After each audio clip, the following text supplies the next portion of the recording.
Up first quarter earnings. It's now second quarter earnings season. It begins next week with all of the names often mentioned during this pandemic. Healthcare, travel stocks, the streamers, the PPE companies, the lenders, all of them are reporting. In fact, our calendar just is not big enough. Delta, United Health, Netflix, many of the big name banks, JP Morgan, just to name a few. Profits are expected. So I'm telling you now, don't be surprised, that to plunge 43% in this second quarter report. Revenues expected to fall 11.8%, but should you just throw that baby out with the bathwater?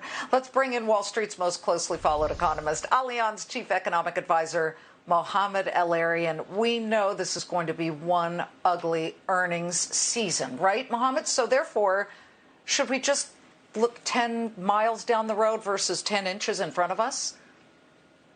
I think overall, Liz, and thank you for having me again on your show, overall, that is what the market will do.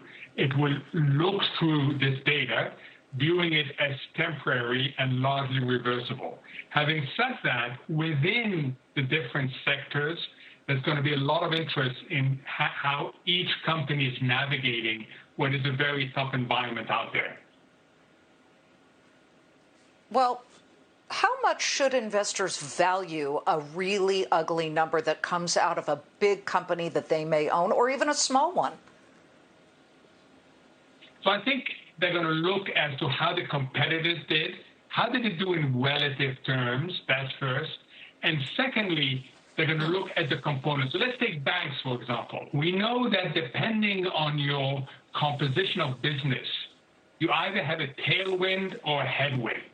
If you're heavily in lending, if you are in the card business, that's a headwind. But if you're in the market business and the mortgage business, you've had a tailwind.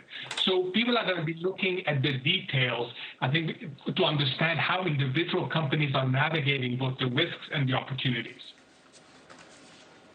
It's been an unbelievable second quarter. I mean, you just look at the S&P, for example, and over the quarter, it finished up 515 points. I mean, the Nasdaq was the winner here, up 31%. Dow was no slouch, up 18%. So we're watching the bulls drive this market higher and higher. You know, if they overlook disappointing earnings, what's wrong with that? So I could take the example of Tesla, up 55% in the last two trading weeks. And what you're getting is basically technicals pushing. People embrace certain themes and push them higher and higher, regardless of valuation, regardless of the underlying fundamentals, and regardless of more uncertainty about the policy environment. This has been about technicals. You and I have talked about it. This market has benefited from enormously strong technicals, and that's what's pushing us higher. It's about liquidity more than anything else. Well, one technical, it's called the Golden Cross, and I want people to understand this because it's always good to learn about these things, but the Golden Cross is a bullish sort of breakout pattern that in essence is backed by heavier volume. Are you seeing that? And should this be yet another signal to keep buying? Because, you know, any bad headline that comes out may very well rock these markets. We've already seen that even a couple of times during the second quarter, but then there's a recovery. I mean, look at today, up 346 points for the Dow right now. We have, and you'll hear these two phrases, FOMO and TINA. There is a fear of missing out. So every time this market has been hit, it has bounced back, even though the underlying reasons why it traded off are still there. And the second one is TINA.